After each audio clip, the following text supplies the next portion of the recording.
42 años levantando casas, y en apenas 42 segundos me destrozaron el alma. Me escupieron en la cara delante de 300 personas. Pero esa misma noche, mientras ellos brindaban por mi humillación, yo firmaba el contrato que lo cambiaría todo. Si esta historia te toca el corazón, suscríbete. Cada día hay un relato nuevo que podría ser el tuyo. Cuéntanos desde dónde nos ves. Me llamo Arturo Sandín. Tengo 70 años y hoy voy a compartir la historia más dolorosa de mi vida. Una historia que todavía me quema en el pecho cada vez que la recuerdo, pero que necesito sacar porque me está consumiendo por dentro. Fue el día en que mi propio hijo, mi sangre, me miró a los ojos y pronunció las palabras que jamás imaginé escuchar de él. «Aquí no hay sitio para ti, papá». Y lo dijo delante de 300 personas en el salón de baile del hotel más elegante de la ciudad, durante la celebración del 42 aniversario de la empresa que yo mismo levanté con estas manos. Todavía siento el sabor amargo que me invadió la boca al escuchar esas palabras. Fue como recibir un mazazo en el estómago. Pero peor, porque el martillo lo sujetaba Ricardo, mi hijo mayor. El mismo niño al que solía subir a mis hombros para que viera cómo construía las casas. El mismo que de niño me decía: «Papá, cuando sea mayor quiero ser como tú». Y ahí lo tenía enfundado en un traje de 3.000 euros que yo mismo había pagado, plantado frente al micrófono, como si todo le perteneciera, anunciando a los presentes que había llegado la hora de que el viejo se jubilara. El silencio que cayó sobre aquel salón fue ensordecedor. Sentía todas las miradas clavadas en mí, unas de lástima, otras de morbosa curiosidad, esperando a ver qué haría el viejo Arturo. Las manos me temblaban no de miedo, sino de una rabia que jamás había experimentado. Una rabia que me subía desde el estómago hasta la garganta, amenazando con salir en un grito desesperado. Pero me quedé callado, paralizado, viendo cómo mi hijo seguía hablando, agradeciendo a todos por venir a despedirme de la empresa, como si ya estuviera muerto. A su lado Valeria, mi nuera, sonreía con una frialdad que me helaba la sangre. Una sonrisa falsa ensayada frente al espejo, mientras aplaudía las palabras de su marido, como si fueran música celestial. La misma mujer a la que yo había recibido en mi casa, como a una hija que compartió mi mesa durante 15 años, que me abrazaba y me llamaba papá Arturo con tanto cariño. Allí estaba celebrando mi humillación. Y lo que más dolió fue ver a mi hija, mi única hija, mi Linda, también aplaudiendo. Linda, la que siempre pensé que estaría de mi lado, asentía como si todo aquello fuera lo más normal del mundo. Fue una expulsión, una humillación pública, para que todos vieran que Arturo Sandín ya no mandaba en la empresa que él mismo había fundado. Me levanté de mi asiento con toda la dignidad que pude reunir. Caminé hacia la salida mientras todos me observaban en silencio, algunos con lástima, otros con alivio, como si mi presencia hubiera sido una carga durante todos estos años. Escuchaba los murmullos a mi espalda, las voces que empezaban a comentar lo ocurrido. «Pobre don Arturo», dijo alguien. «Ya era hora», susurró otro. Y yo seguí caminando, sintiendo que cada paso me alejaba no solo del salón de baile, sino de toda la vida que había construido. Antes de salir me giré una última vez. Quería ver la cara de mi hijo. Quería que me mirara a los ojos, que sintiera aunque fuera un mínimo de remordimiento por lo que me estaba haciendo. Pero Ricardo me daba la espalda riendo con Valeria, y algunos invitados como si nada hubiera pasado, como si acabar con su propio padre fuera lo más natural del mundo. Linda, mientras tanto, brindaba con champán por el nuevo comienzo de la empresa. Ninguno de mis hijos me miró. Para ellos yo ya no existía. Abandoné aquel hotel sintiendo que me arrancaban el alma del cuerpo. El aire frío de la noche me golpeó en la cara como una bofetada. Y por primera vez en 42 años no supe qué hacer con mi vida. Tenía 70 años y acababa de perder mi empresa. Y lo que más me dolía era haberlo perdido todo a manos de mis propios hijos. Caminé hasta mi camioneta, aquella vieja Ford, que había comprado cuando la empresa empezaba a despegar.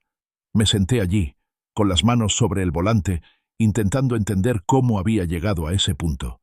Pero esa misma noche, mientras ellos seguían celebrando en el hotel, mientras brindaban por mi humillación y planeaban cómo repartirse lo que yo había levantado, hice algo que jamás imaginaron.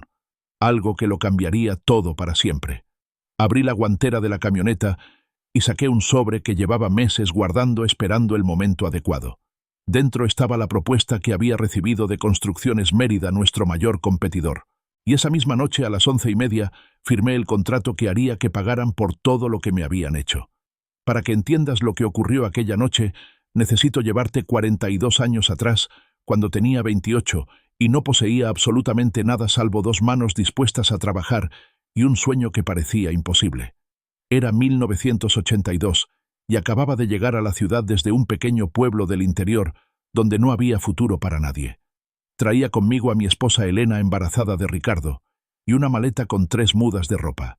Dormíamos en una buhardilla minúscula que nos costaba la mitad de lo que ganaba cargando sacos de cemento en una obra. Pero había algo que nadie podía arrebatarme: la certeza de que algún día levantaría algo grande. Recuerdo la primera vez que Ricardo me vio trabajar. Tenía 4 años cuando Elena lo llevaba a la obra, donde yo estaba echando los cimientos de una casita. Era mi primer trabajo independiente, una vivienda pequeña de 2 habitaciones para una pareja joven que me dio la oportunidad porque cobraba menos que los demás. Ricardo se quedaba fascinado mirando cómo mezclaba el cemento, cómo colocaba los ladrillos uno a uno. Papá me dijo: ¿tú haces las casas para que la gente viva dentro? Le expliqué que sí, que cada casa que levantábamos sería el hogar donde alguien sería feliz, donde los niños crecerían, donde las familias guardarían sus recuerdos. Los primeros años fueron durísimos, más de lo que cualquiera puede imaginar. Trabajaba de 5 de la mañana a 8 de la noche los 7 días de la semana. Mis manos siempre estaban agrietadas, llenas de callos que sangraban cuando el frío era más cruel. Cada noche Elena me curaba las heridas con alcohol y vendas, sin quejarse nunca, aunque yo sabía que le dolía verme llegar a casa tan agotado. Pero cada peseta que ganábamos la guardábamos. Cada céntimo tenía un destino: comprar mejores herramientas, contratar a un ayudante, conseguir materiales de mayor calidad. Porque yo lo tenía muy claro, aquello no era solo un trabajo, era el futuro de mi familia. Ricardo creció viendo ese sacrificio. Los sábados lo llevaba conmigo a la obra para que entendiera de dónde salía el dinero que pagaba su comida, su ropa, su escuela. Le enseñé a cargar ladrillos pequeños, a mezclar cal con arena, a medir con el metro. Él me decía: papá, enséñame todo. Yo quiero construir casas como tú. Y yo me emocionaba pensando que un día trabajaríamos juntos, que él continuaría lo que yo había empezado. Jamás imaginé que esas mismas manos a las que yo enseñé a trabajar serían las que un día me empujarían fuera de mi propia empresa. Cuando Ricardo cumplió 8 años, ya teníamos 3 empleados y acabábamos de terminar nuestro primer edificio de apartamentos. Era pequeño, apenas 6 viviendas, pero para mí representaba el mundo entero. El día que entregamos las llaves a las familias, Ricardo estaba a mi lado viendo cómo las parejas jóvenes abrazaban a sus hijos en su nuevo hogar. Una mujer se me acercó con lágrimas en los ojos y me dijo: don Sandín, usted no sabe lo que significa para nosotros tener una casa propia. Y Ricardo me preguntó: papá, ¿por eso hacemos esto? ¿Para que la gente sea feliz? Le respondí que sí, que esa era la razón más importante de todas. Poco después nació Linda, y la empresa siguió creciendo. Ya éramos 10 trabajadores, teníamos 2 camiones y contratos para construir casas en 3 barrios distintos. Elena me decía que podíamos descansar un poco, que ya habíamos logrado lo que buscábamos. Pero yo tenía una visión más grande. Quería que mis hijos nunca pasaran por lo que yo había pasado. Quería darles estudios, oportunidades, un futuro seguro. Así que seguí trabajando, seguí construyendo, seguí soñando. Y siempre con la idea de que un día Ricardo estaría a mi lado, continuando la tradición de la familia. Durante la adolescencia de Ricardo, la empresa ya era conocida en toda la ciudad. Habíamos construido más de 300 casas y 5 edificios de apartamentos. Ricardo estudiaba empresariales en la universidad privada más cara de la ciudad, la misma en la que Linda cursaba arquitectura. Yo me sentía orgulloso de poder pagarles la educación que yo nunca tuve. Pensaba que se estaban preparando para hacerse cargo de la empresa y llevarla al siguiente nivel con los conocimientos que a mí me faltaban. Cada euro invertido en sus estudios lo veía como una inversión en el futuro de la familia. Cuando Ricardo se graduó, organizamos una fiesta en la misma obra donde de niño había aprendido a cargar ladrillos. Invité a todos los empleados, a nuestros clientes más importantes, a los proveedores que nos habían apoyado todos esos años. En mi discurso dije que mi hijo ya estaba listo para ayudarme a escribir el próximo capítulo de nuestra historia. Esa noche Ricardo me abrazó y me susurró al oído: gracias por todo, papá. Te prometo que cuidaré de todo lo que has construido.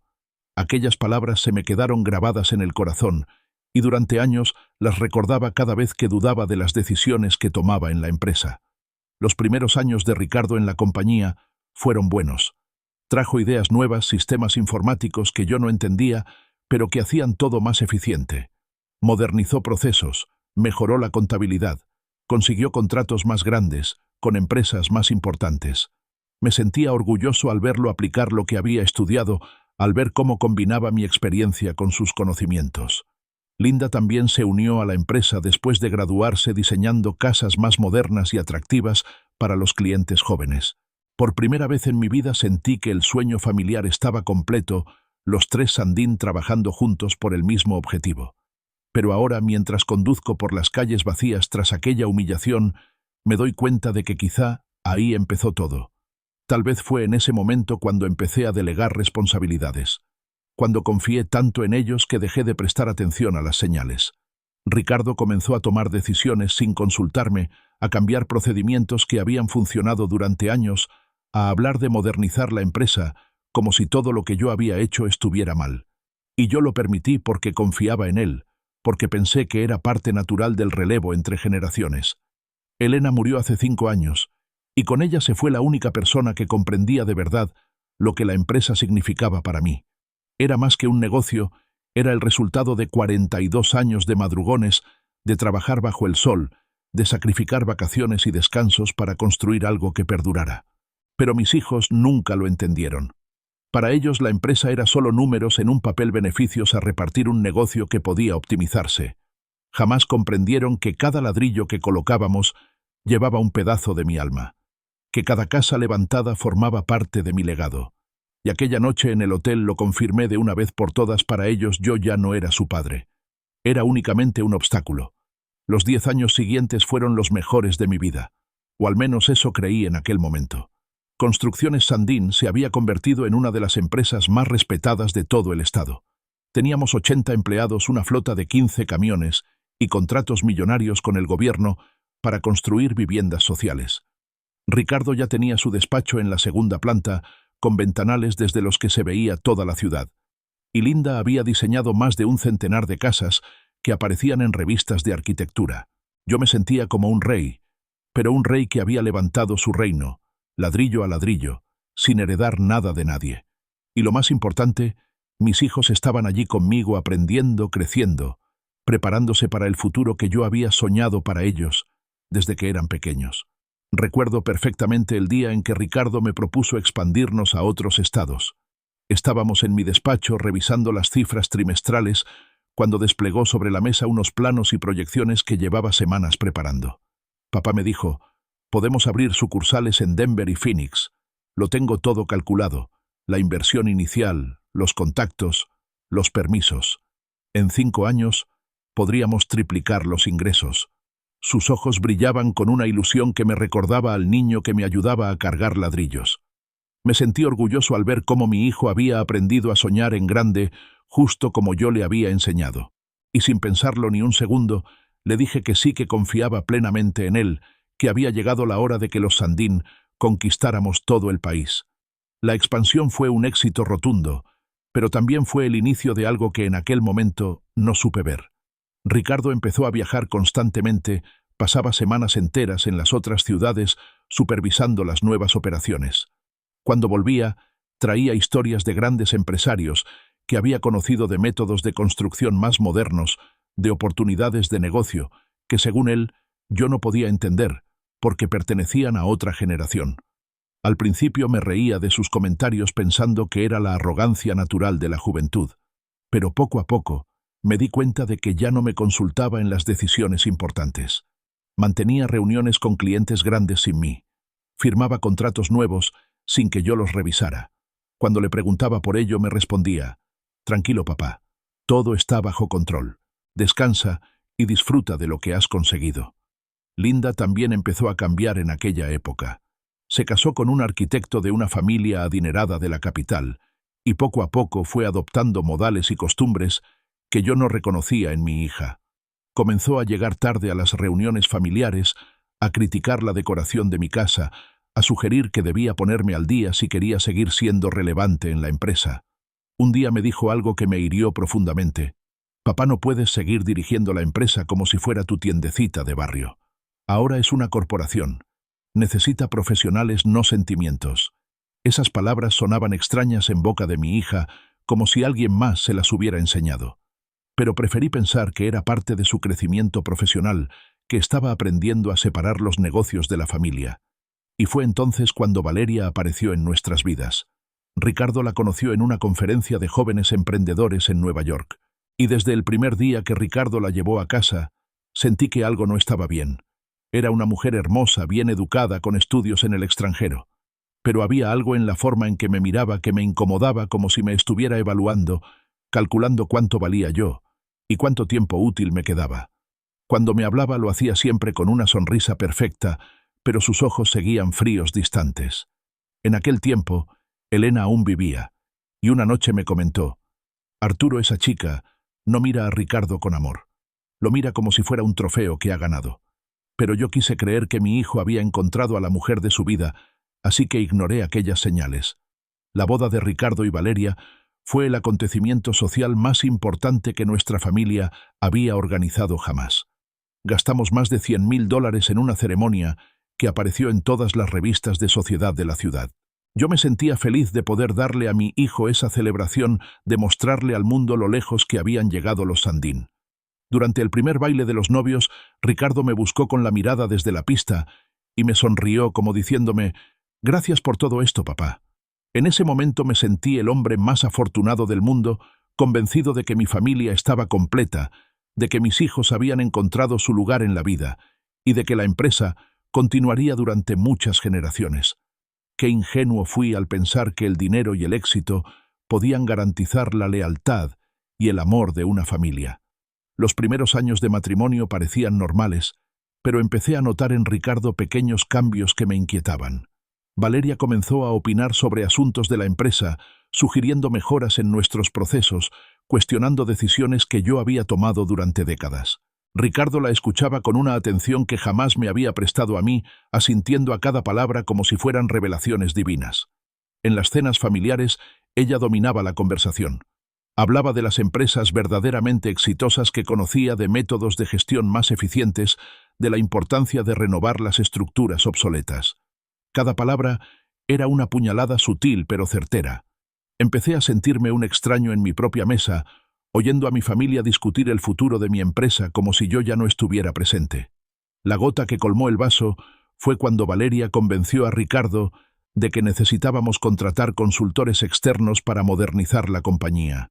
Y así un día llegaron 3 ejecutivos de una firma de consultoría de la capital, con trajes carísimos y los últimos modelos de portátiles, para decirnos cómo debíamos gestionar el negocio que yo había levantado desde la nada. Durante una semana, revisaron todos nuestros procesos, entrevistaron a los empleados, analizaron nuestras cuentas. Al final presentaron un informe de 150 páginas que en resumen decía que yo era el principal problema de la empresa, que mi estilo de liderazgo paternalista estaba frenando el crecimiento, que necesitábamos estructuras de gobierno corporativo más modernas. Ricardo aceptó todas sus recomendaciones sin siquiera consultarme, como si yo fuera un empleado más y no el fundador de la empresa. Ahí empezó la campaña sistemática para apartarme de las decisiones importantes. Ricardo creó un comité ejecutivo formado por él mismo, Linda y Valeria, que se reunía cada semana para tomar decisiones estratégicas. A mí me informaban después como una cortesía, presentándome las decisiones ya tomadas como si el destino hubiera hablado. Cuando intentaba cuestionar algo o proponer una alternativa, me respondían que ya lo habían analizado a fondo y que mi opinión, aunque valiosa por la experiencia, no estaba en sintonía con la dirección estratégica de la empresa. Era una forma educada de decirme que me callara, que ya no tenía voz ni voto en la compañía que había creado con mis propias manos, con mi sangre y mi sudor. Durante aquellos meses de transición, intenté adaptarme, convencerme de que quizá tenían razón, de que tal vez estaba demasiado viejo para entender las nuevas formas de hacer negocios. Comencé a llegar más tarde a la oficina, a irme antes, a dejarles a ellos el control, mientras yo me concentraba en supervisar las obras, que era lo que mejor sabía hacer. Pero incluso allí empezaron a limitarme. Ricardo contrató a un director de operaciones para supervisar las construcciones, argumentando que yo debía delegar más responsabilidades y disfrutar de mi exitosa carrera. Era una forma elegante de decirme que ya no confiaban en mi criterio, que mis 42 años de experiencia valían menos que el título universitario de un treintañero que en su vida había puesto un ladrillo. El punto de quiebre llegó un viernes por la tarde, cuando descubrí por casualidad que habían programado una reunión con posibles inversores para hablar de vender una parte de la empresa, y a mí no me habían dicho nada. Cuando enfrenté a Ricardo, me miró con una expresión que jamás olvidaré. Era una mezcla de fastidio y lástima, como si yo fuera un abuelo senil, incapaz de entender la realidad. Papá me dijo: «Tienes que comprender que ya no puedes estar en todas las decisiones. La empresa ha crecido demasiado. Tiene estructuras muy complejas.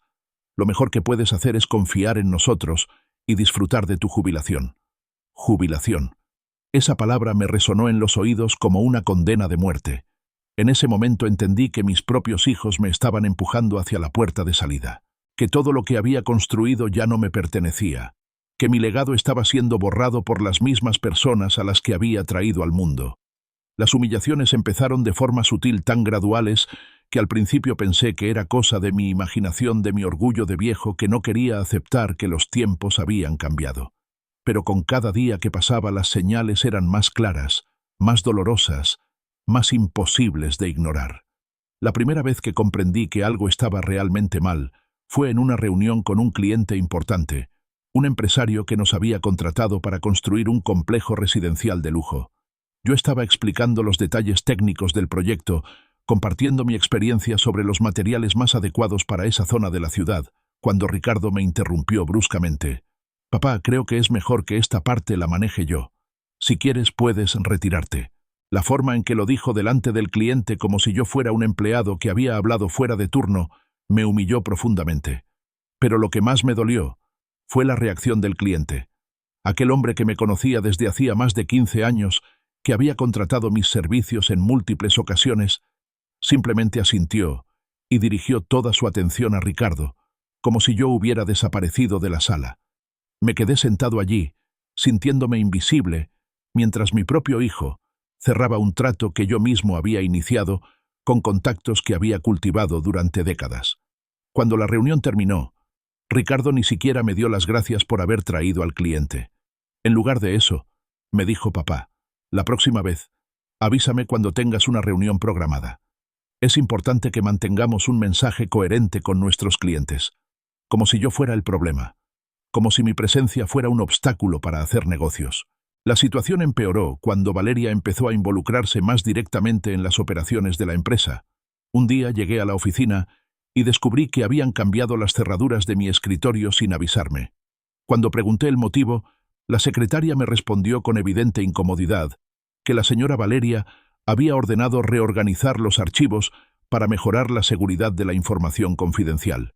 Tuve que pedirle permiso a mi propia nuera para acceder a documentos de la empresa que yo mismo había fundado. Valeria me recibió en su nuevo despacho, curiosamente más grande que el mío, con una sonrisa condescendiente que me revolvía el estómago. «Papá Arturo», me dijo, «es solo una medida temporal mientras digitalizamos todos los archivos. Entiende que necesitamos proteger la información sensible de la empresa». Esa palabra sensible se me quedó grabada, porque entendí que se refería a mí. Yo me había convertido en una amenaza para la seguridad de mi propia compañía. Mis décadas de experiencia, mi conocimiento de cada cliente, de cada proveedor, de cada trabajador, ya no eran vistos como un activo valioso, sino como un riesgo que debía ser controlado. Aquella tarde, al llegar a casa, me senté en mi sillón favorito y por primera vez en 42 años dudé de mí mismo. Me pregunté si de verdad me estaba convirtiendo en una carga, si mi forma de hacer las cosas estaba dañando a la empresa que tanto amaba. Pero entonces recordé que esa empresa existía porque yo la había creado, porque me lo había jugado todo para levantar algo de la nada, y me llenó de rabia pensar que me habían llevado a dudar de mi propio valor. Si has llegado hasta aquí escuchando mi historia, por favor cuéntame en los comentarios desde dónde me estás viendo. A veces saber que hay personas en el mundo que me escuchan me da la fuerza para seguir contando lo que me ocurrió, porque lo que viene a continuación es todavía más doloroso, y necesito sentir que no estoy solo en esto. La siguiente humillación llegó durante la fiesta de fin de año de la empresa. Tradicionalmente yo era quien daba el discurso principal, quien agradecía a todos los empleados su esfuerzo, quien anunciaba las primas y las promociones. Pero ese año Ricardo tomó el micrófono sin siquiera consultarme.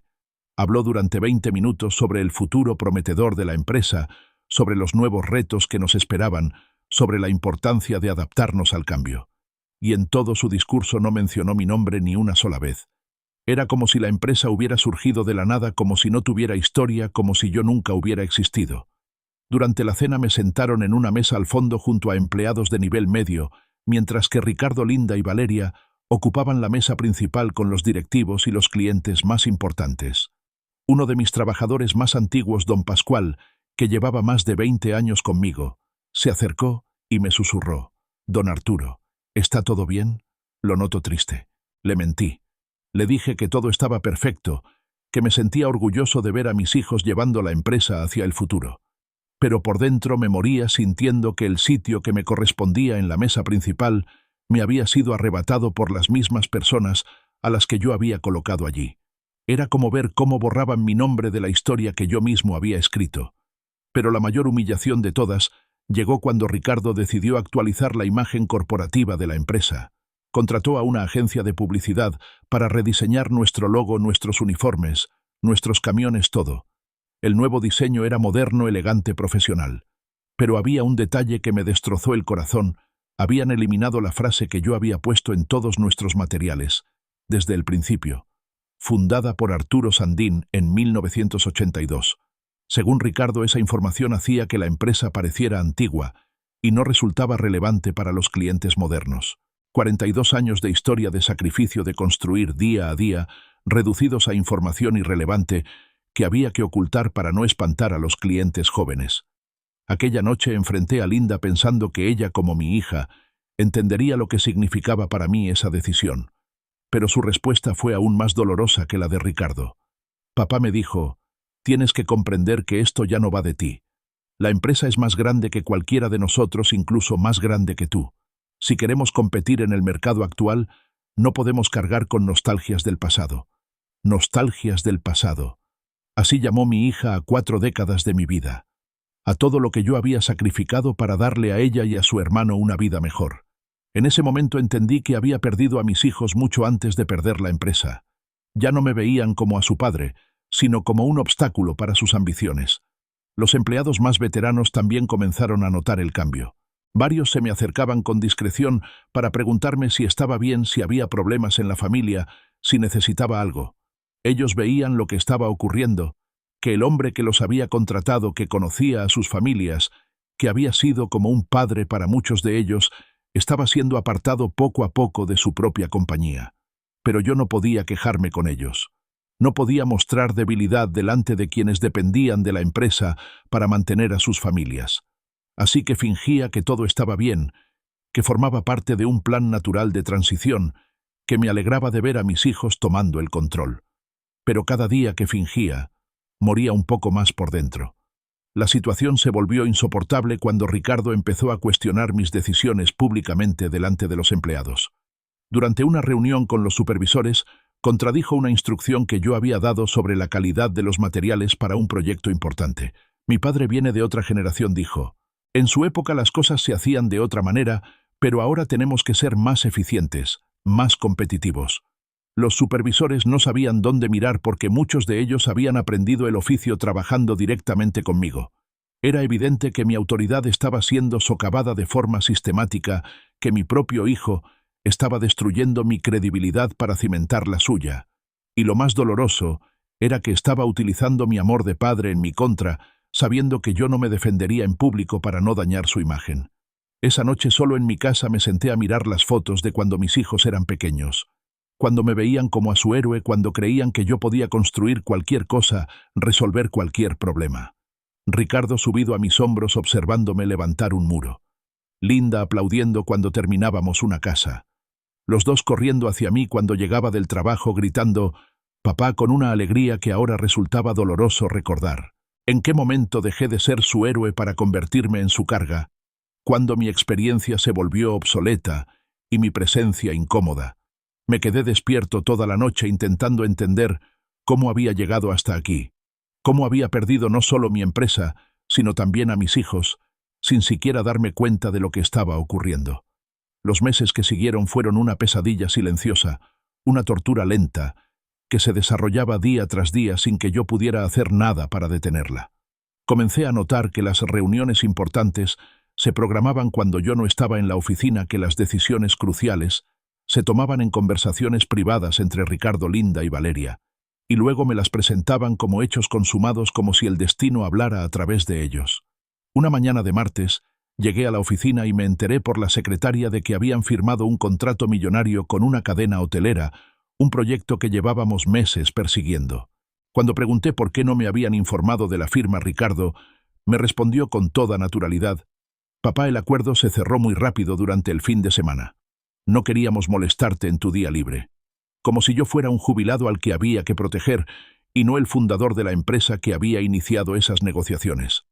Pero lo que realmente me alarmó fue descubrir que habían abierto nuevas cuentas bancarias sin mi conocimiento. Durante 42 años, yo había gestionado personalmente todas las finanzas de la empresa. Sabía cada dólar que entraba y cada dólar que salía.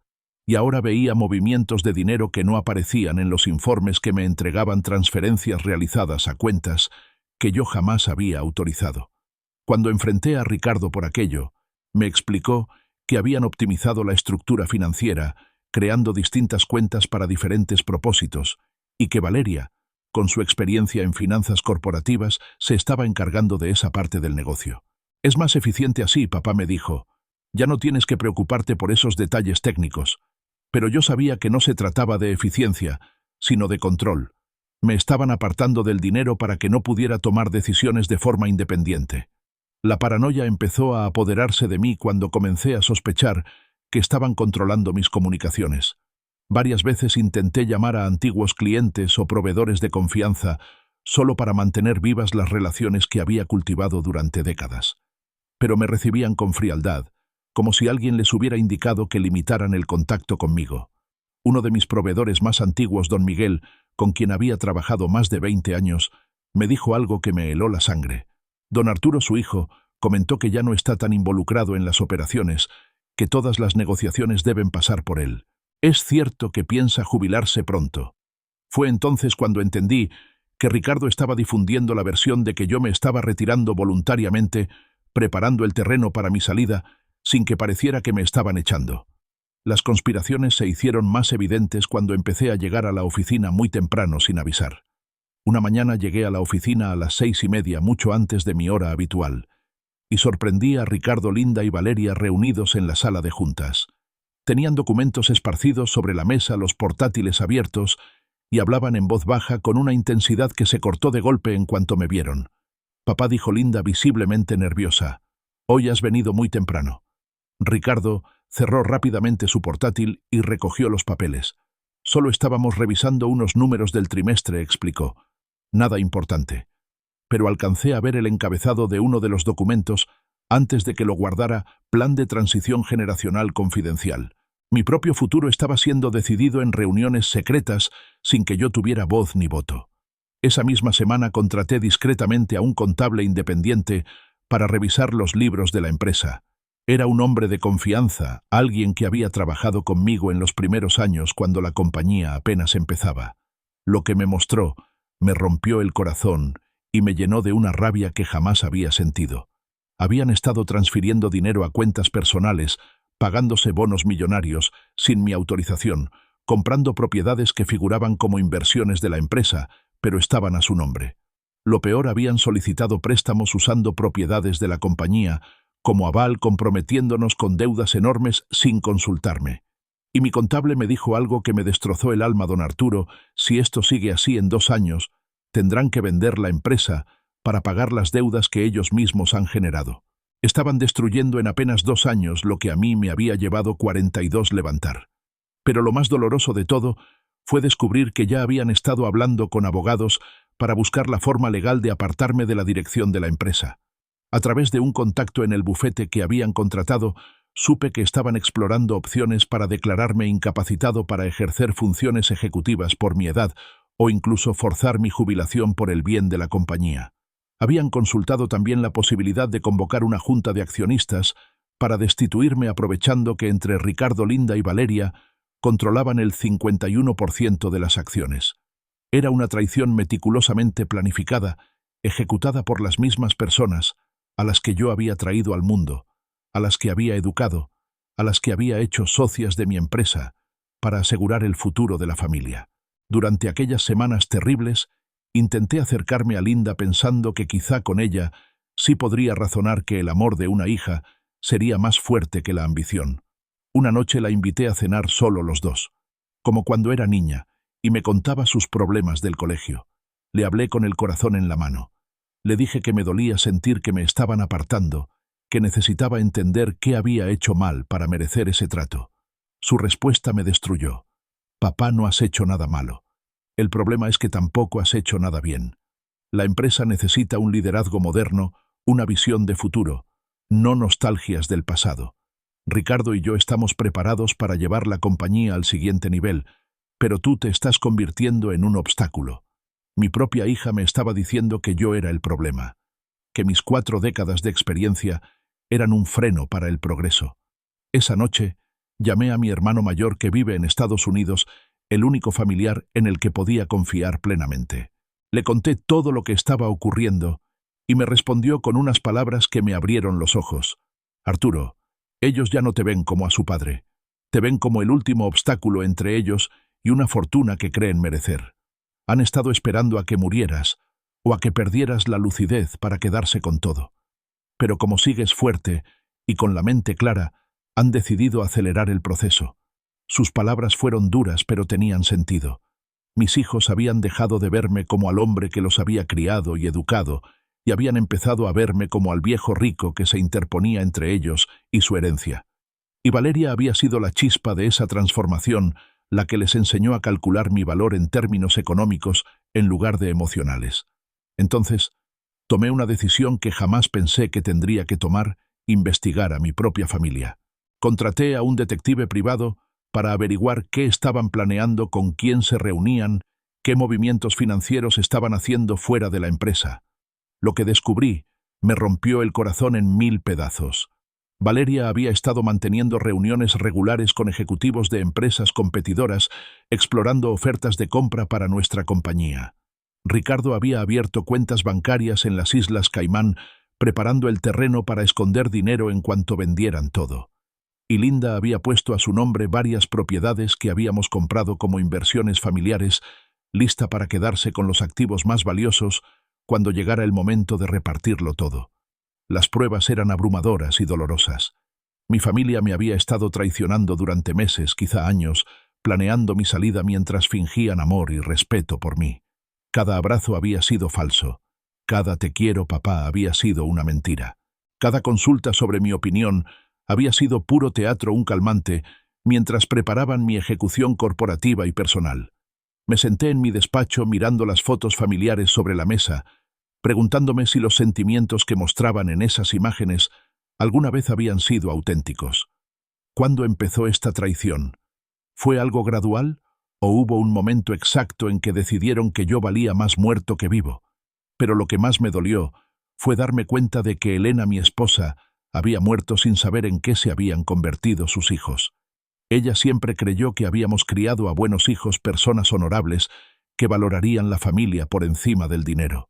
Si hubiera estado viva para presenciar esta traición, estoy convencido de que habría muerto de tristeza antes que de enfermedad.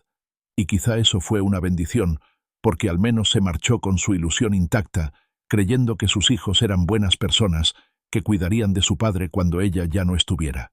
Nunca imaginó que serían precisamente sus propios hijos quienes más me harían daño, quienes convertirían mis últimos años en un infierno de humillaciones y traiciones. Aquella noche tomé una decisión. No iba a esperar a que ejecutaran su plan. Si querían una guerra, la iban a tener. El momento exacto en que descubrí la mayor traición de mi vida fue un viernes por la tarde a las 16:20. Recuerdo la hora con claridad porque estaba mirando el reloj, esperando a que fueran las 5 para irme a casa, cuando mi contable de confianza, don Alberto, entró en mi despacho con una carpeta llena de documentos y una expresión en la cara que nunca le había visto. Don Arturo, me dijo cerrando la puerta tras de sí, necesito mostrarle algo que le va a doler mucho, pero tiene que saberlo. Abrió la carpeta y desplegó ante mí una serie de contratos, transferencias bancarias y documentos legales que al principio no terminé de comprender. Pero a medida que don Alberto me iba explicando cada papel, cada número, cada firma, sentí como si me clavaran dagas en el pecho una tras otra, hasta que me quedé sin aire. Lo que don Alberto había descubierto era que mis propios hijos habían estado vendiendo activos de la empresa a mis espaldas, transfiriendo dinero a cuentas en el extranjero y preparando una estructura legal que me dejaría sin nada cuando ejecutaran su plan final. Habían vendido 3 de nuestras propiedades más valiosas a empresas fantasma que en realidad pertenecían a Valeria y a su familia. El dinero de esas ventas había sido transferido a cuentas en el extranjero, fuera del alcance de las autoridades estadounidenses y, por supuesto, fuera de mi alcance también. Don Arturo me dijo, don Alberto con lágrimas en los ojos, le han estado robando de forma sistemática durante los últimos 2 años. Y lo peor es que lo han hecho de tal manera que cuando usted se dé cuenta, ya será demasiado tarde para recuperar nada. Pero eso no era todo. El detective que había contratado consiguió grabaciones de conversaciones entre Ricardo y Valeria. Conversaciones que me rompieron el alma porque no solo revelaban la magnitud de su traición, sino también el desprecio absoluto que sentían hacia mí. En una de esas grabaciones tomadas en un restaurante donde creían que nadie los escuchaba, Valeria le decía a Ricardo: «Tu padre está demasiado viejo. Ya no entiende cómo funcionan los negocios modernos. Es una carga que tenemos que quitar de en medio antes de que arruine todo lo que hemos construido». Y Ricardo, mi propio hijo, la sangre de mi sangre, le respondió: «Tienes razón. Él piensa que esta empresa es suya, pero los que realmente la hemos hecho crecer somos nosotros. Sin nosotros, todavía estaría construyendo casitas de 2 habitaciones para familias pobres». En otra grabación todavía más dolorosa escuché la voz de Linda participando en la conversación. Mi hija, mi única hija, decía cosas que jamás imaginé oír de su boca.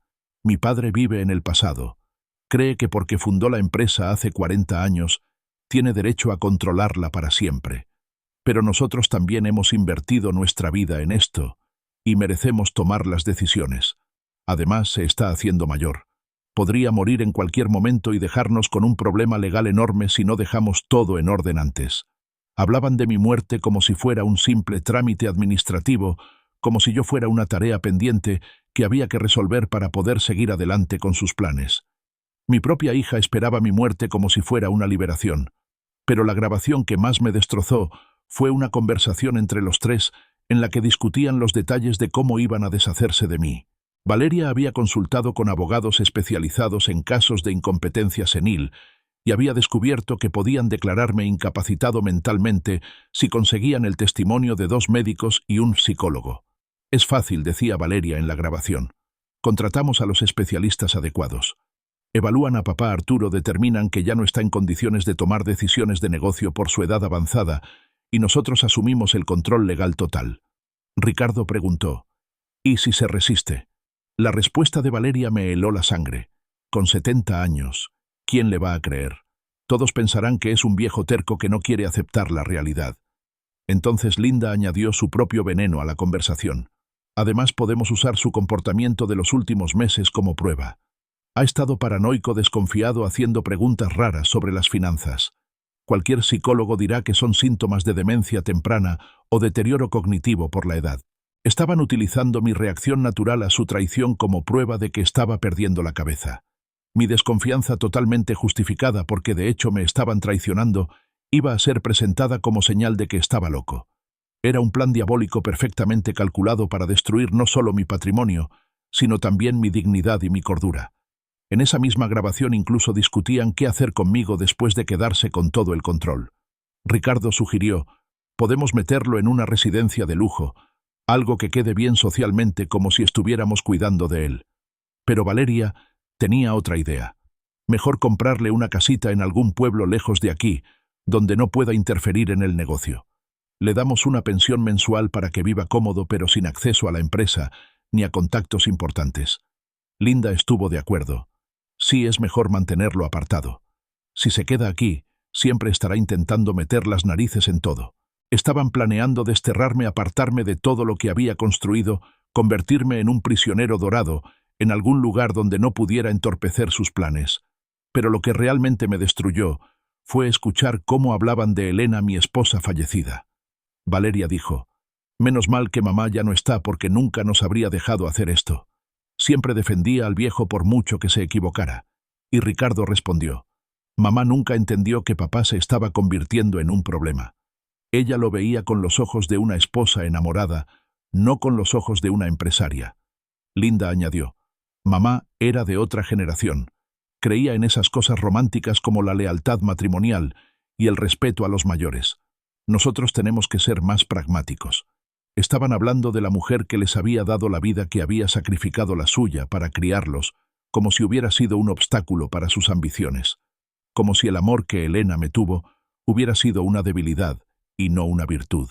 Aquella noche llegué a casa y me senté en el sillón donde Elena solía tejer mientras yo revisaba planos de construcción. Por primera vez en 5 años, desde su muerte, le hablé en voz alta como si aún estuviera allí conmigo. Elena, le dije, nuestros hijos se han convertido en monstruos. No sé si fue culpa mía por darles demasiado o si siempre fueron así y nunca lo vimos. Pero no son las personas que creímos haber criado. Aquella noche lloré como no lo hacía desde el funeral de mi esposa. Pero esas lágrimas eran distintas. No eran por una pérdida natural. Eran por una traición que jamás debería haber existido. Era el dolor de descubrir que las personas a las que más había amado en este mundo me odiaban lo suficiente como para planear mi destrucción. Al día siguiente, un sábado por la mañana, Ricardo vino a mi casa con Valeria y los niños, como si nada hubiera pasado. Venían a desayunar, una tradición familiar que habíamos mantenido durante años. Valeria me abrazó y me dijo: «Buenos días, papá Arturo», con la misma sonrisa falsa de siempre. Ricardo me preguntó cómo había dormido, si me sentía bien, si necesitaba algo. Los niños corrieron hacia mí gritando. Abuelo y yo los abracé preguntándome si ellos también aprenderían a traicionar cuando crecieran, si la maldad era algo que se heredaba junto con los ojos verdes y la estatura alta. Durante todo el desayuno, mantuve la conversación normal, fingiendo que no sabía nada, observando cada gesto, cada mirada, cada palabra, buscando señales de la traición que ahora conocía. Pero lo más doloroso de aquel desayuno fue darme cuenta de que yo también me había convertido en uno de ellos, un mentiroso, un actor fingiendo sentimientos que ya no tenía. Cuando Ricardo me preguntó si estaba contento con cómo iba la empresa, le dije que sí, que me sentía orgulloso de ver cómo él y Linda asumían responsabilidades. Cuando Valeria me preguntó si estaba bien de salud, le respondí que nunca me había sentido mejor. Y cuando Linda me preguntó si tenía planes para el futuro, le dije que lo único que quería era disfrutar de mis nietos y ver crecer el negocio familiar. Todo era mentira, pero era lo que ellos querían escuchar. Y mientras mentía por primera vez en mi vida, empecé a planear mi venganza. Porque si ellos podían traicionar a su propio padre, yo también podía traicionar a mis propios hijos. Con una diferencia: yo tenía una justificación que ellos jamás tendrían. Ellos habían comenzado la guerra. 3 semanas después de descubrir la traición, cuando ya había empezado a planear mi venganza en secreto, Ricardo vino a mi casa una tarde con una expresión que no veía en su rostro desde que era niño. Parecía nervioso, casi vulnerable, como si hubiera estado ensayando lo que iba a decirme. Papá, me dijo sentándose frente a mí en el salón. He estado pensando mucho en nosotros, en la familia, en la empresa. Creo que he estado muy estresado últimamente, y quizá he sido demasiado duro contigo. Quiero que sepas que te quiero, y que respeto todo lo que has hecho por nosotros. Por un momento mi corazón de padre se llenó de esperanza. Pensé que quizá él mismo había descubierto lo equivocado que estaba, que el amor filial había vencido a la ambición, que mi hijo había vuelto a mí. Qué ingenuo fui al creer que un leopardo podía cambiar sus manchas.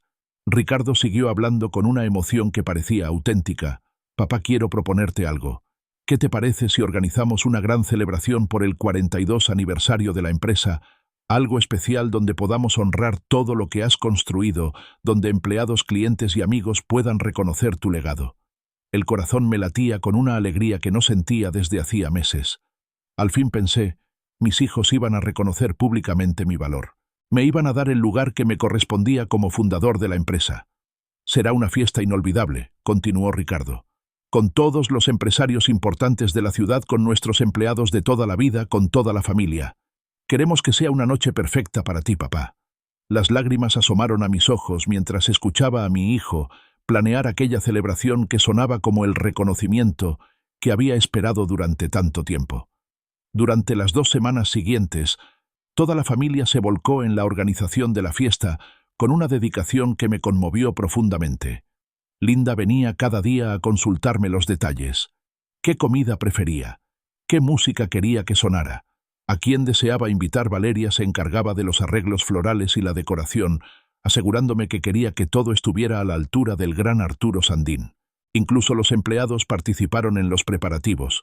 Varios de ellos se acercaron a decirme que estaban preparando sorpresas especiales para la celebración. Por primera vez en meses me sentí querido, valorado y respetado por mi propia familia. Pensé que quizá los últimos meses habían sido solo una etapa difícil, que el amor familiar había prevalecido sobre las ambiciones personales. La noche de la fiesta, llegué al salón de baile del hotel más elegante de la ciudad, sintiéndome como un rey. Había más de 300 personas esperándome, empleados actuales y antiguos clientes de décadas, proveedores familiares, amigos, empresarios importantes de toda la región. Todos me recibieron con un afecto genuino, me felicitaron por mis logros, me contaron historias de cómo mi trabajo había cambiado sus vidas. Un empleado que llevaba 15 años conmigo me dijo: «Don Arturo, gracias a usted, mi familia tiene casa propia. Nos cambió la vida». Un cliente mayor me abrazó y me susurró: «La casa que me construyó hace 20 años sigue siendo perfecta. Criamos a nuestros hijos allí, y ahora nuestros nietos también viven en esa casa». En ese instante me sentí orgulloso de cada ladrillo que había colocado, de cada decisión que había tomado, de cada sacrificio que había hecho. Ricardo tomó el micrófono para dar el discurso principal, y yo me acomodé en mi mesa esperando escuchar esas palabras de reconocimiento que tanto necesitaba. «Buenas noches a todos», comenzó. «Hoy estamos aquí para celebrar 42 años de Construcciones Sandín». Hasta ese momento todo sonaba perfecto. Mi padre Arturo Sandín fundó esta empresa cuando no tenía más que un sueño y 2 manos dispuestas a trabajar. La sala estalló en aplausos y sentí que el pecho se me hinchaba de orgullo. Durante más de 4 décadas ha sido el corazón de esta empresa, el hombre que la levantó desde los cimientos hasta convertirla en lo que es hoy. Cada palabra era como un bálsamo para mi alma herida. Cada frase me devolvía la dignidad que creí perdida para siempre. Pero entonces el tono de Ricardo cambió sutilmente. Sin embargo, continuó: «Como todas las grandes historias, esta también debe tener un final digno. Mi padre ha trabajado incansablemente durante 42 años, lo ha dado todo por esta empresa, y ahora ha llegado el momento de que disfrute de los frutos de su esfuerzo». La sala quedó en silencio, y sentí que algo no estaba bien. Por eso esta noche tan especial queremos anunciar oficialmente que mi padre se retira de la gestión activa de la compañía. Las palabras me golpearon como un martillo en el pecho. Aquello no era una celebración, era una despedida forzada. A partir de mañana la nueva generación de los Sandín tomará el control total de la empresa, llevándola hacia el futuro con ideas frescas y métodos modernos. El silencio en la sala era ensordecedor. Sentía todas las miradas clavadas en mí, algunas de sorpresa, otras de compasión y otras de morbosa curiosidad. Mis manos empezaron a temblar, no de nervios, sino de la rabia que hervía dentro de mí. Era una emboscada perfectamente orquestada. Me habían engañado con promesas de reconocimiento para llevarme como a un cordero a una masacre pública. Ricardo continuó hablando. «Sabemos que será difícil para mi padre alejarse de la empresa que tanto ama, pero estamos seguros de que entiende que este es el momento adecuado para dejar paso a la nueva generación». Fue la humillación más refinada que había recibido en mi vida. Me estaban echando de mi propia empresa mientras fingían que era una celebración en mi honor. Intenté ponerme de pie, caminar hacia el micrófono, decir algo, lo que fuera, para defender mi dignidad. Pero Linda se acercó rápidamente y me puso la mano en el hombro, presionando suavemente para que permaneciera sentado. Papá me susurró al oído: «Por favor, no armes un escándalo. Esto es lo mejor para todos». ¿Lo mejor para todos? Humillarme públicamente era lo mejor para todos. Ricardo siguió con su discurso como si yo no fuera una persona, sino un objeto. Construcciones Sandín continuará honrando el legado de su fundador mientras abraza las oportunidades del futuro. Confiamos en que bajo el nuevo liderazgo la empresa alcanzará alturas que ni siquiera mi padre pudo imaginar. Cada palabra era una puñalada, cada frase una forma elegante de decir que ya no servía, que me había convertido en un obstáculo para el progreso. Y entonces llegó el momento más humillante de todos. Ricardo llamó a Valeria y a Linda a la mesa principal, y los tres se colocaron frente al micrófono, como si fueran la nueva realeza de un imperio que yo había construido.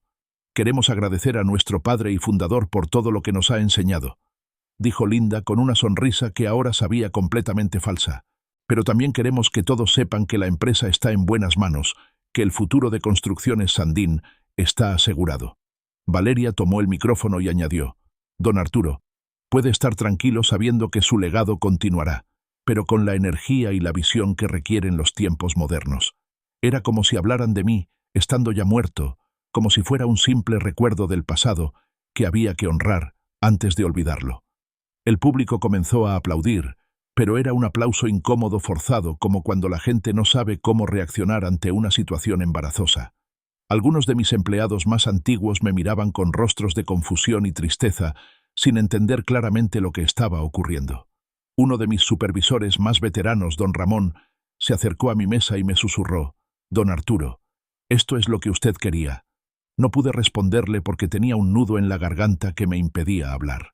Solo fui capaz de negar con la cabeza, mientras sentía las lágrimas amenazando con escapar frente a las 300 personas que habían acudido creyendo que era una celebración de mi carrera. La fiesta continuó como si no hubiera pasado nada, música, baile y conversaciones animadas, pero yo seguí sentado en mi mesa, sintiendo que me habían arrancado el alma del cuerpo. Varios invitados se acercaron a felicitarme por mi merecida jubilación, sin darse cuenta de que estaban presenciando una ejecución pública disfrazada de celebración. Ricardo, Linda y Valeria recibían felicitaciones y buenos deseos, como si acabaran de lograr algo admirable cuando en realidad acababan de cometer la más cruel de las traiciones filiales que yo hubiera visto. Mientras ellos brindaban por el nuevo comienzo de la empresa, yo permanecía allí, humillado, traicionado, y por primera vez en meses, completamente decidido a ejecutar la venganza que llevaba planeando. Aquella noche, no solo perdí la empresa, perdí para siempre cualquier resto de amor que pudiera haber sentido por mis hijos. Al día siguiente de aquella humillación pública, llegué a la oficina más temprano que nunca. Eran las 5:30 de la mañana, y el edificio estaba vacío y en silencio. Subí a mi despacho y me senté en mi mesa sabiendo que probablemente era la última vez como director de la empresa que había levantado con mis propias manos. Revisé cada cajón, cada expediente, cada foto familiar que había decorado aquel espacio durante décadas. A las 7 en punto, llamé a Ricardo, a Linda y a Valeria, y les dije que tenía que verlos con urgencia en la sala de juntas. Mi voz estaba serena, controlada, pero por dentro ardía una rabia que llevaba meses acumulándose. Era el momento de que supieran que yo conocía exactamente lo que estaban haciendo. Era hora de quitarme la máscara de padre ingenuo y mostrarles al hombre que habían despertado con su traición. Cuando llegaron a la oficina alrededor de las 8, los tres tenían en el rostro una expresión de sorpresa. Claramente no esperaban verme allí tan temprano, después de la celebración de la noche anterior. Ricardo entró primero con esa sonrisa condescendiente que había perfeccionado en los últimos meses. «Buenos días, papá», dijo. «Pensé que después de lo de anoche querrías descansar un poco. Fue una noche muy emotiva para ti». Linda y Valeria entraron detrás de él, ambas con gestos de falsa preocupación. «¿Te encuentras bien, papá?», preguntó Linda. «¿Necesitas algo?», añadió Valeria. Su actuación era impecable, pero yo ya había visto lo que había detrás del telón.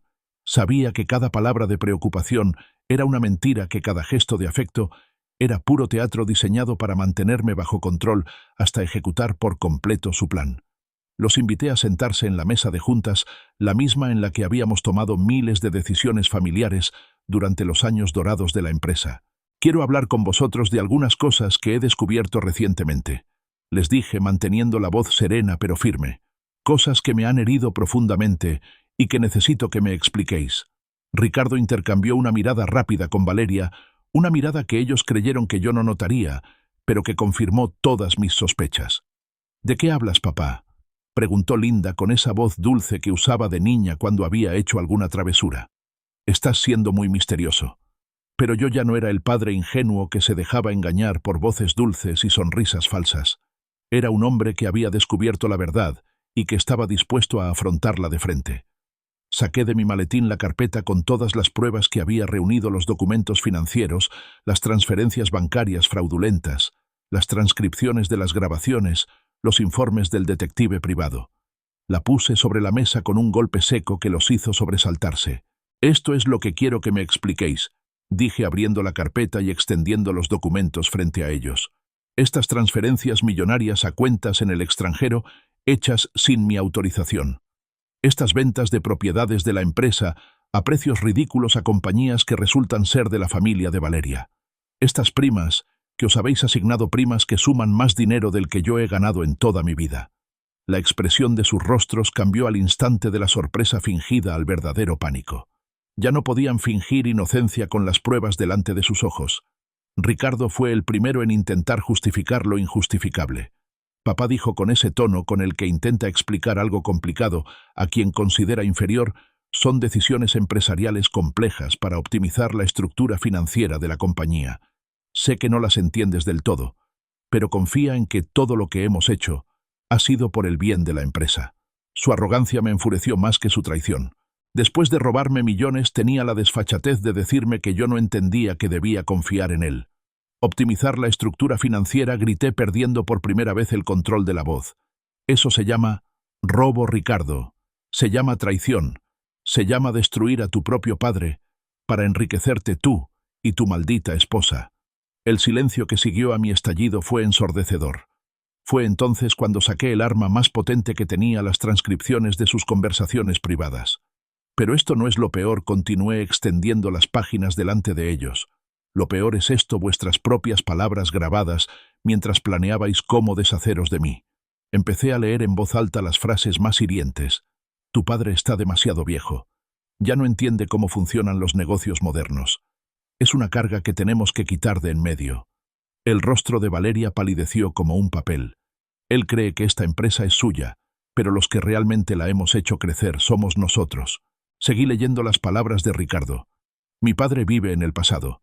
Podría morir en cualquier momento y dejarnos con un problema legal gigantesco. Leí en voz alta las palabras de Linda. Con cada frase que salía de mi boca, veía cómo se derrumbaba la fachada de respeto y amor familiar que habían mantenido durante meses.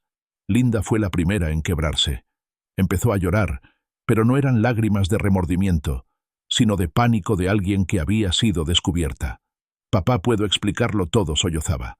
Las cosas no son lo que parecen. Te queremos. Solo intentábamos proteger la empresa, asegurar el futuro de toda la familia. Pero ya no tenía paciencia para más mentiras. ¿Proteger la empresa de qué?, le grité.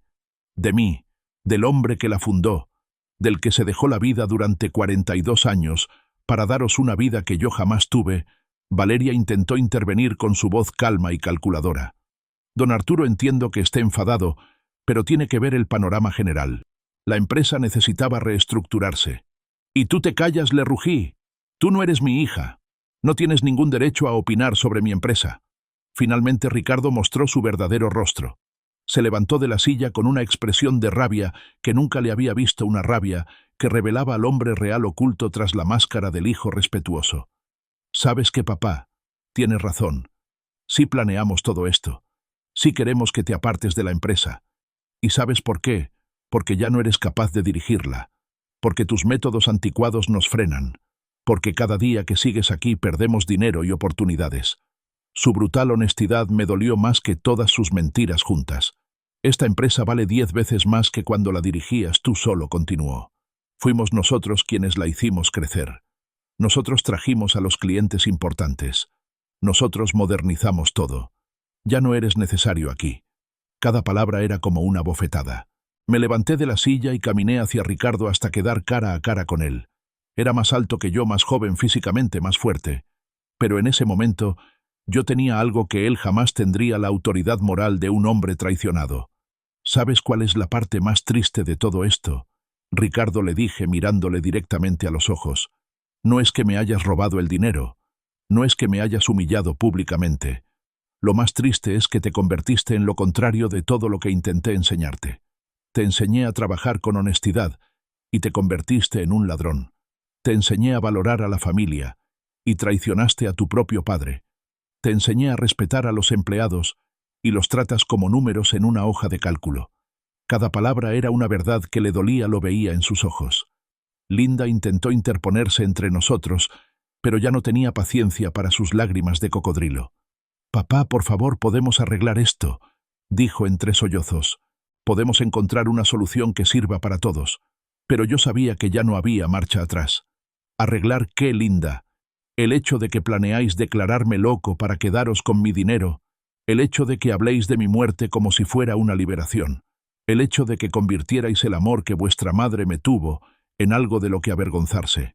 Mi hija guardó silencio porque sabía que cada acusación era cierta. Valeria, en cambio, mantuvo esa expresión fría y calculadora que ahora reconocía como su verdadera personalidad.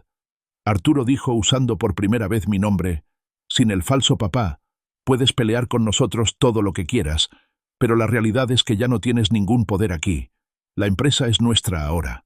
Fue entonces cuando sonreí por primera vez en aquella reunión. Una sonrisa que los desconcertó, porque no esperaban que pudiera sonreír después de todo lo que habían dicho. «Tienes razón, Valeria», le respondí. «Ya no tengo poder en esta empresa, pero hay algo que no sabéis, algo que descubriréis muy pronto». Caminé hacia la puerta de la sala de juntas, pero antes de salir me giré para mirarlos por última vez. La venganza, queridos hijos, es un plato que se sirve frío, y yo he tenido meses para preparar el banquete perfecto. Salí de aquella sala sabiendo que era la última vez que estaría en una reunión familiar como director de la empresa, pero también sabiendo que era la primera vez en meses que me iba de una reunión como el vencedor. Ellos acababan de mostrar todas sus cartas, pero yo aún guardaba un as bajo la manga, que lo cambiaría todo para siempre. Esa misma tarde, a las 4 en punto, fui al edificio corporativo de Construcciones Mérida, la mayor empresa rival de toda la región. Durante 42 años habíamos sido competidores, pero siempre con respeto mutuo. Su consejero delegado, don Martínez, era un hombre de mi edad que había levantado su compañía al mismo tiempo que yo la mía. Habíamos luchado por los mismos contratos, los mismos clientes, las mismas parcelas, pero nunca de forma desleal. 3 meses antes, cuando empecé a sospechar de las verdaderas intenciones de mis hijos, don Martínez me había hecho una oferta que en su momento rechacé por lealtad a la familia. Pero tras la confrontación de aquella mañana, aquella propuesta se había convertido en mi salvavidas y en el instrumento perfecto de mi venganza. Don Martínez me recibió en su despacho con una mezcla de sorpresa y curiosidad. Arturo, me dijo estrechando mi mano con firmeza: «No esperaba verte tan pronto. ¿Has pensado en mi propuesta?» Su oferta era sencilla pero revolucionaria: formar una alianza estratégica en la que yo pondría mi experiencia, mis contactos y mi conocimiento del mercado local, y ellos aportarían la estructura financiera y la capacidad operativa de Mérida. Había además un elemento que hacía la propuesta irresistible: él había estado investigando las operaciones de mis hijos y sabía exactamente qué contratos estaban a punto de caducar, qué clientes estaban insatisfechos y cuáles eran los puntos débiles de Construcciones Sandín. «Acepto», le dije, «pero quiero que sepas que esto no es solo un negocio para mí, es una declaración de guerra». Pasamos las siguientes 3 horas repasando los detalles del acuerdo. Yo le daría acceso a toda mi base de clientes, la que había cultivado durante 4 décadas y que mis hijos daban por sentada. Le revelaría los secretos técnicos que había desarrollado para construir más rápido y más barato que la competencia. Y lo más importante, le facilitaría información privilegiada sobre los proyectos en marcha de Construcciones Sandín, proyectos que yo conocía mejor que nadie, porque había participado en su planificación inicial antes de ser excluido de las decisiones importantes. A cambio, Mérida me ofrecía el 30% de los beneficios de todos los contratos que ganáramos juntos, además de un sueldo ejecutivo 3 veces superior a lo que mis propios hijos me pagaban como consultor dentro de mi propia empresa. Pero la parte más satisfactoria del trato fue la estrategia que diseñamos para ejecutarlo. Mérida tenía la capacidad financiera para presentar ofertas mejores que las de Construcciones Sandín en la mayoría de los grandes concursos que estaban por abrirse. Yo tenía las relaciones personales con los tomadores de decisión, relaciones que mis hijos creían heredadas, pero que en realidad eran mérito mío. Durante los siguientes 6 meses, íbamos a atacar sistemáticamente cada fuente importante de ingresos de mi antigua empresa, usando mi conocimiento interno para anticipar sus movimientos y mi credibilidad personal para lograr que los clientes cambiaran de proveedor. No se trataba solo de competir, Era una guerra comercial liderada por alguien que conocía todas las debilidades del enemigo. Lanzamos el primer golpe esa misma semana. El gobierno autonómico estaba a punto de licitar la construcción de un complejo de 500 viviendas, el contrato más grande del año, y que Construcciones Sandín daba por hecho porque llevaban meses negociando informalmente. Pero yo conocía al director de Obras Públicas desde hacía 20 años. Había construido la casa en la que vivía con su familia. Había sido padrino de su hijo menor. Una sola llamada bastó para conseguir una reunión privada en la que le expliqué que ahora trabajaba con Mérida y que podíamos ofrecer mejor calidad, mejor precio y un plazo de entrega más corto que cualquier otra empresa.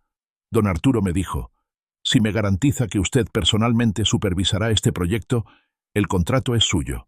Así de simple.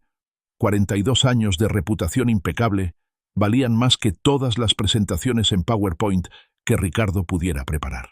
La noticia del contrato perdido golpeó a mis hijos como un rayo. Ricardo me llamó esa misma tarde histérico, gritando cosas por teléfono que nunca pensé escuchar de la boca de mi propio hijo. «¿Cómo pudiste hacernos esto?», vociferaba. «Eres un traidor. Nos robaste, ese contrato era nuestro». La ironía de que él me llamara traidor después de todo lo que me habían hecho resultaba casi cómica. «No era vuestro», le respondí con una calma helada. «Era mío, mis contactos, mi reputación, mi credibilidad. Pensasteis que podíais echarme de mi empresa y quedaros con todo lo que yo había construido. Ahora estáis aprendiendo que Arturo Sandín no viene incluido en el paquete». Colgué el teléfono con una satisfacción que no había sentido en meses. Pero eso fue solo el comienzo. En las semanas siguientes, Mérida y yo ejecutamos una campaña quirúrgicamente precisa en su crueldad. Contactamos a cada cliente importante de Construcciones Sandín, ofreciéndoles mejores condiciones si cambiaban de proveedor. No fue difícil convencerles. Yo les había construido casas a muchos de ellos. Conocía a sus familias. Había ido a sus bodas y bautizos. Cuando Arturo Sandín les dijo que ahora trabajaba con otra empresa, me siguieron. No siguieron a la compañía. Me siguieron a mí. En 2 meses, Construcciones Sandín perdió el 60% de sus clientes más importantes. Los ingresos se desplomaron. La tesorería se complicó. Y por primera vez en décadas tuvieron que empezar a despedir personal. El golpe más devastador llegó cuando 3 de sus proyectos clave fueron cancelados por los clientes. Utilicé mi conocimiento interno sobre los problemas de calidad que habían estado ocultando, los retrasos que tapaban en los informes, las deficiencias técnicas que yo había detectado y que ellos ignoraban porque consideraban mis métodos anticuados. Resultó que esos métodos anticuados eran los que mantenían la calidad y la puntualidad que nuestros clientes exigían. Sin mi supervisión, los proyectos empezaron a fracasar, los clientes comenzaron a quejarse y llegaron las demandas. En 6 meses, Construcciones Sandín pasó de ser una empresa sólida y respetada a una compañía en crisis, luchando por sobrevivir. Fue entonces cuando decidí dar el golpe mediático. Acepté una entrevista en el programa de noticias más visto de la región, donde conté mi historia sin filtros ni eufemismos.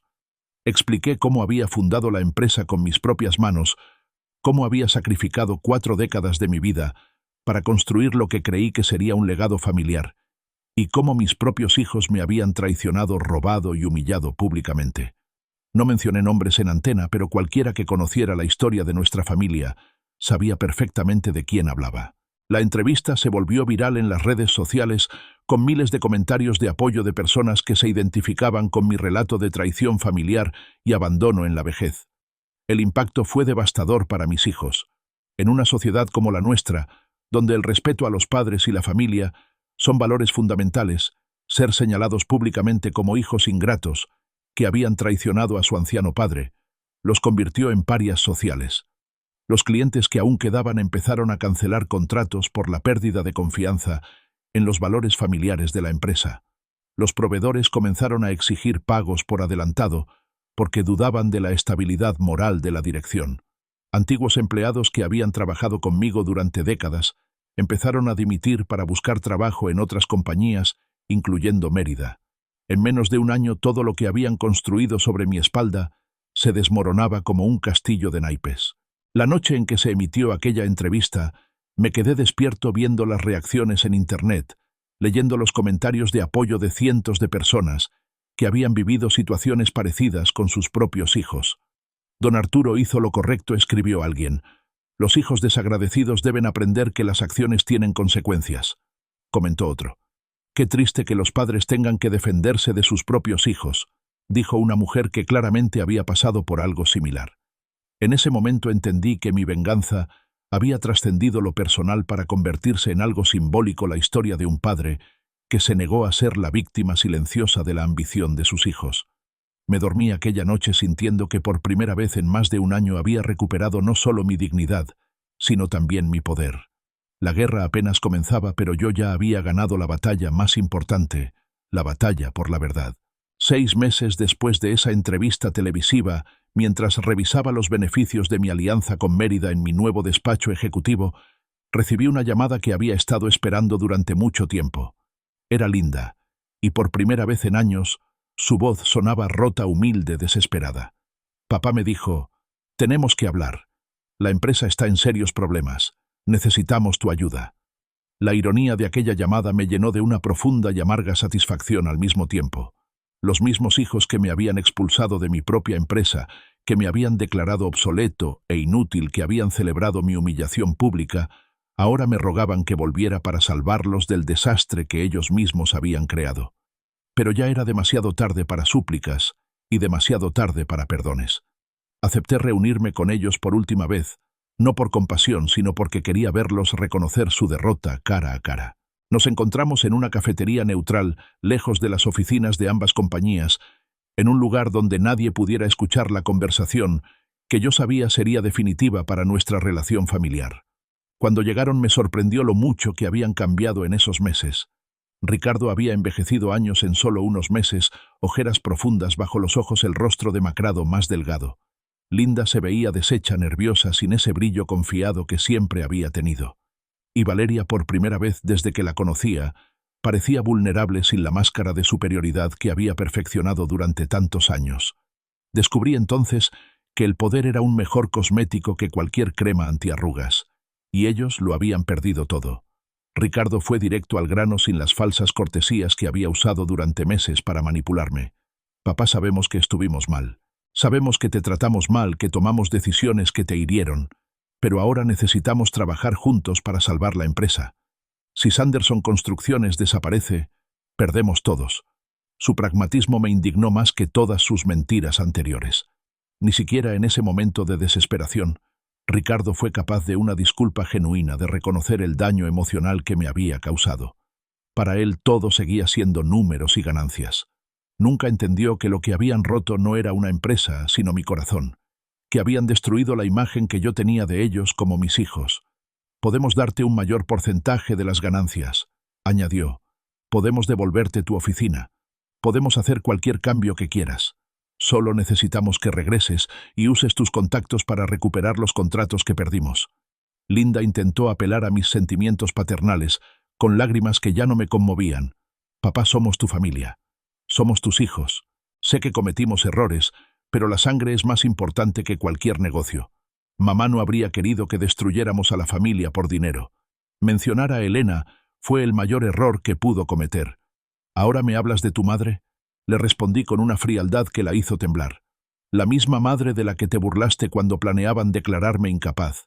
La misma madre que, según ustedes, me defendía con los ojos de una esposa enamorada, en vez de con los ojos de una empresaria. No te atrevas a usar la memoria de Elena para justificar lo que hicieron. Linda guardó silencio porque sabía que yo tenía grabadas sus propias palabras, que no podía negar lo que había dicho de su propia madre. Valeria, siempre calculadora, intentó negociar como si estuviéramos discutiendo un contrato mercantil. Papá, Arturo dijo, seamos realistas. Puedes destrozar por completo a Construcciones Sandin si quieres, pero eso también destruiría los 42 años de legado que has construido. ¿De verdad quieres que todo por lo que trabajaste acabe en ruinas? Su argumento era ingenioso, pero no entendía que mi legado ya no estaba en Construcciones Sandin. Mi legado estaba en las miles de familias que viven en las casas que construí, en los empleados que aprendieron el valor del trabajo duro y de la honestidad conmigo, en la reputación de integridad que ahora acompañaba mi nombre en Mérida. Mi legado, respondí, no es una empresa, es un ejemplo, y el ejemplo que doy ahora es que las acciones tienen consecuencias, que la traición tiene un precio, y que la dignidad no está en venta pase lo que pase. Durante esa conversación les expliqué con frialdad y precisión todo lo que había hecho para desmantelar su empresa y todo lo que seguiría haciendo hasta verla desaparecer. Les conté cada cliente que había recuperado gracias a mi reputación personal, cada contrato que había saboteado con mi conocimiento interno, y cada empleado valioso que había convencido para pasarse a Mérida. Creísteis que podíais echarme como a cualquier otro empleado, les dije, pero olvidasteis que yo no era solo el fundador de la empresa. Yo era la empresa. Sin mí, Construcciones Sandín no es más que un bonito nombre sobre un edificio vacío. La desesperación en sus caras al comprender la magnitud de mi venganza me dio más satisfacción que cualquier ganancia económica que haya obtenido en toda mi vida. Ricardo hizo un último intento desesperado por apelar a lo que quedaba de mi amor paternal. Papá, si haces esto, si destruyes por completo la empresa, también estarás destruyendo el futuro de tus nietos. Ellos no tienen la culpa de lo que pasó entre nosotros. Era cierto que mis nietos eran inocentes, pero también era cierto que sus padres deberían haber pensado en eso antes de traicionarme. Mis nietos, respondí, aprenderán una lección que vosotros no supisteis, que en la vida las cosas se ganan con trabajo y honestidad, no robándoselas a los abuelos que los aman. Si los habéis puesto en una situación difícil, es vuestra responsabilidad arreglarla, no la mía. Fue una verdad dura pero necesaria. No iba a permitir que usaran a mis nietos como escudos emocionales para eludir las consecuencias de sus actos. Al final de esa reunión que se prolongó casi 3 horas, mis hijos entendieron por fin que no había vuelta atrás, que no cabía negociación, que en mi corazón no había perdón por lo que me habían hecho. Linda lloró abiertamente, pero ya no eran lágrimas de manipulación, eran lágrimas de auténtica desesperación. Ricardo permaneció en silencio con la mirada fija en la mesa, comprendiendo por fin que había subestimado por completo al hombre que lo había criado. Valeria mantuvo la compostura, pero pude ver en sus ojos que calculaba opciones de escape, quizá pensando en divorciarse de Ricardo, antes de que el desastre financiero la alcanzara a ella también. Cuando me levanté para irme les dije algo que había querido decirles durante meses. No solo perdieron una empresa, perdieron a su padre, y esa pérdida es para toda la vida. 3 meses después de aquel encuentro, Sanderson Construcciones declaró oficialmente la quiebra. Los acreedores embargaron todos los bienes, los empleados que quedaban se marcharon sin indemnización, y el edificio que había sido mi hogar de trabajo durante 4 décadas quedó vacío y abandonado. Pero no sentí tristeza al pasar frente a él por última vez. Sentí liberación. Esa empresa ya no representaba mis valores ni mi legado. Era solo la cáscara vacía de lo que alguna vez fue grande, destruida por la ambición y la ingratitud. Mi verdadero legado estaba en Meridian, donde me recibieron con respeto y admiración, donde mi experiencia era valorada, donde cada día podía seguir construyendo sin que nadie cuestionara mi derecho a estar allí. Ahora, 2 años después de todo aquello, trabajo en Meridian con más energía y entusiasmo que nunca. A mis 72 años sigo supervisando obras, sigo diseñando proyectos, sigo levantando casas para familias que valoran mi trabajo. Mis nuevos socios me tratan con el respeto que merezco. Me consultan en las decisiones importantes. Valoran mi experiencia sin hacerme sentir una carga. He ganado más dinero en estos 2 últimos años que en los últimos 5 dentro de mi propia empresa. Pero lo más importante es que he recuperado mi dignidad y el respeto por mí mismo. No he vuelto a hablar con Ricardo, ni con Linda, ni con Valeria desde aquella última reunión. No he conocido a los nietos que nacieron después de nuestra ruptura. Es un precio alto, pero es un precio que estoy dispuesto a pagar para mantener intacta mi dignidad. Si alguien me preguntara si me arrepiento de la venganza que llevé a cabo contra mis propios hijos, la respuesta sería no. Ellos tomaron la decisión de traicionarme, de humillarme, de robarme, y yo tomé la decisión de defenderme. Un hombre que no se defiende cuando es atacado no es un hombre, es una víctima. Y yo me niego a ser víctima de nadie, ni siquiera de mi propia sangre. Mis hijos aprendieron una lección que quizá era necesaria: que el respeto no se hereda, se gana, y que la familia no es un cheque en blanco para la traición y el abuso. Quizá algún día comprendan que lo que hice con ellos no fue venganza, fue justicia. Y quizá, solo quizá, cuando lleguen a viejos como yo, entiendan el valor de la dignidad que yo defendí hasta el final. Hasta entonces vivo en paz conmigo mismo, sabiendo que hice lo correcto, aunque me costara todo lo que más había amado en este mundo. Y tú, sí, tú que has escuchado mi historia hasta el final, ¿Qué harías si algo así te pasara a ti? ¿Te quedarías en silencio dejando que pisotearan tu dignidad? ¿O tendrías el valor de defenderte aunque te costara todo? ¿Crees que un padre está obligado a soportar cualquier humillación de sus hijos? ¿O piensas que incluso el amor paternal tiene límites cuando se convierte en abuso? La vida me enseñó que a veces hay que perderlo todo para encontrarse a uno mismo, que a veces la única manera de ganar es estar dispuesto a perder, y que la dignidad es lo único que realmente nos pertenece, y que nadie puede arrebatarnos sin nuestro permiso. Si esta historia movió algo en tu corazón, si te hizo reflexionar sobre el valor de la familia verdadera frente a la familia de sangre, deja tu comentario y tu me gusta. Cuéntame si has vivido algo parecido, si conoces a alguien que pasó por una traición familiar, o simplemente dime qué piensas de las decisiones que tomé. Tu comentario hará una gran diferencia, porque me recordará que aunque perdí a mis hijos, gané algo más valioso: la certeza de que en este mundo todavía hay personas que entienden la diferencia entre lo que es correcto y lo que es fácil. Suscríbete si quieres escuchar más historias como esta. Historias de gente común, que enfrentó situaciones extraordinarias y tuvo que tomar decisiones difíciles. Porque al final del día todos tenemos una historia que contar.